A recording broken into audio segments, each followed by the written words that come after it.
सबसे बड़ी खबर से करते हैं। सुप्रीम कोर्ट ने आज नीट यूजी परीक्षा को कैंसिल करने की याचिका पर सुनवाई करते हुए बड़ा फैसला सुनाया है। कोर्ट ने परीक्षा रद्द करने की मांग को खारिज कर दिया है, लेकिन यह भी कहा है कि केवल कुछ छात्रों के लिए पेपर फिर से कराने होंगे। नीट यूजी 2024 परीक्षा का आयोजन फिर से 23 जून के दिन किया जाएगा और इस दिन केवल उन 1563 स्टूडेंट्स के लिए एग्जाम आयोजित किया जाएगा जिन्हें ग्रेस मार्क्स दिए गए हैं। और इस प्रकार यह भी साफ हो गया है कि परीक्षा रद्द करने की स्टूडेंट्स की मांग कोर्ट ने खारिज कर दी है। कोर्ट ने केवल इन स्टूडेंट्स के लिए परीक्षा फिर से आयोजित करने की बात भी कही है। तो काउंसलिंग पर भी कोई रोक नहीं लगाई गई है। काउंसलिंग की जो तारीख सामने आई थी उसी दिन से काउंसलिंग जो है वो शुरू हो जाएगी, लेकिन जिन बच्चों को ग्रेस मार्क दिए गए थे उनके एक बार फिर से पेपर कराए जाएंगे।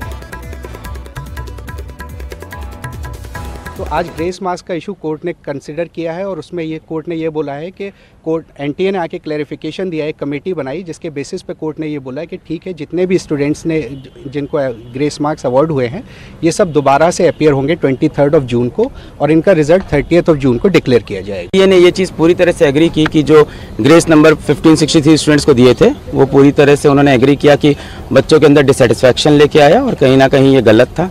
तो काफ़ी लंबे समय से हम लोग ये लड़ाई लड़ रहे थे कि पहली बार ग्रेस नंबर क्यों ले आए, पहले क्यों नहीं आए। तो उन्होंने खुद एग्री कर लिया कि ग्रेस नंबर का कॉन्सेप्ट नहीं चलेगा। अब उनका ये प्रपोजल था कि इन 1563 स्टूडेंट्स को हम ऑप्शन देते हैं दूसरी बार एग्जाम देने का, प्रोबेबली 23 जून को।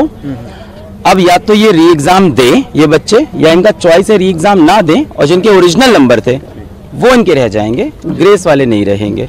ये ने ये चीज़ पूरी तरह से एग्री की कि जो ग्रेस नंबर 1563 स्टूडेंट्स को दिए थे वो पूरी तरह से उन्होंने एग्री किया कि बच्चों के अंदर डिससेटिस्फैक्शन लेके आया और कहीं ना कहीं ये गलत था। तो काफ़ी इस पूरे मामले पर केंद्रीय शिक्षा मंत्री धर्मेंद्र प्रधान का कहना है कि पेपर लीक की घटना का कोई सबूत नहीं है। मामला सुप्रीम कोर्ट में पहुंच गया है और सरकार इसे गंभीरता से ले रही है। जो कोर्ट का आदेश होगा वही करेंगे। 1550 स्टूडेंट की है और एक ग्रेटर क्वेश्चंस कुछ उठाए गए हैं। सरकार उसकी सामना करने के लिए उसको संतुष्टि के साथ बच्चों को उत्तर देने के लिए बहुत प्रामाणिकता के साथ खड़ा है। स्पेसिफिक घटना जो आए हैं उसको सरकार गंभीरता से लिया है।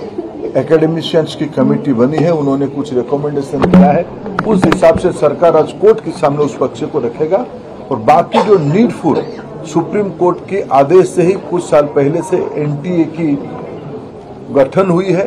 पिछले दिनों में आज एनटीए लगभग 3 बड़े बड़े एग्जामिनेशन कराते है, सक्सेसफुली कराती है। नीट, जेई और सीयूईटी। इतने बड़े देश में जब 13 लैंग्वेज में एग्जामिनेशन होगा, विश्व के कई देशों में एग्जामिनेशन सेंटर होगी, कई प्रकार के स्टूडेंट्स उसमें पार्टिसिपेट करते हैं। जो घटना हमारे सामने आई, निश्चित रूप में दोषियों को उसमें दंड दिया जाएगा। लेकिन मैं विद्यार्थियों को मुख्यतः और अभिभावकों को आश्वस्त करना चाहूंगा, भारत सरकार और उसकी इंस्ट्रूमेंट एनटीए कमिटेड है बच्चों को ट्रांसपेरेंट तरीका से अपने